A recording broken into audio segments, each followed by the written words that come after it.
Բազմաթիվ երկրներ ներառյալ Իրանը էլեկտրականություն արտադրելու համար կիրառում են միջուկային էներգիա, սակայն մի քանի շաբաթ առաջ երկրաշարժի հետևանքով Ճապոնիայի ատոմակայանին հասցված մեծ վնասներից հետո միջուկային էներգիայի միջազգային արտադրությունը կենտրոնացած է անվտանգության հարցի վրա, քանի որ նույնիսկ լավագույն կառույցի ատոմակայանները պաշտպանված չեն վթարներից։ Ֆուկուշիմայի ատոմակայանի վթարին հետևող պաշտոնյաները մոտից ուսումնասիրում են ատոմակայանի ցեմենտով եւ երկաթով կառուցված պատյանը, ուր ներփակված են միջուկային ռեակտորները։ Այդ պատյանը կանխում է ռադիոակտիվ ճառագայթների արտահոսը, սակայն ենթադրվում է, որ Ֆուկուշիմայի ռեակտորներից մեկի պաշտպանիչ պատյանը վնասված է։ Ատոմային էներգիայի միջազգային գործակալության անվտանգության հարցերով ղեկավար Ֆիլիպ Ջամեթի համաձայն ռեակտորների պաշտպանիչ պատյանների կառույցը խիստ կարևոր հարց է։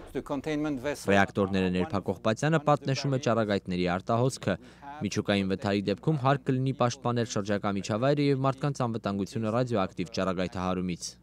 25 տարի առաջ պատմության մեջ վատթարագույն միջուկային աղետը տեղի ունեցավ Ուկրաինայի Չեռնոբիլ քաղաքում, ուր խորհրդային կառույցի ատոմակայանի հնաոճ ռեակտորները զուրկ էին պաշտպանիչ պատյանից։ Խորհրդային կառավարության համաձայն Չեռնոբիլի ատոմակայանի պայթյունից մահացել է 31 մարդ։ Առողջապահության համաշխարհային կազմակերպությունը ակնկալում է, որ ատոմակայանի մաքրման աշխատանքների հետևանքով կմահանա եւս 2200 մարդ, իսկ Չեռնոբիլի աղետի հետևանքով քաղցկեղից եւ ճառագայթահարումից զոհվածների թիվը կհասնի 4000-ի։ Չեռնոբիլի աղետից 7 տարի առաջ Փենսիլվանիայի 3 մղոն կղզի կոչվող ատոմակայանում նույնպես ապացուցվեց պաշտպանիչ պատյանի կարևորությունը։ Զովացուցիչ ջրի կորուստը ատոմակայանի երկրորդ ռեակտորում միջուկային վառելիքի մասնակի հալոցք էր պատճառել, սակայն պաշտպանիչ պատյանի շնորհիվ շրջակա միջավայրի միջուկային թունավորում տեղի չէր ունեցել։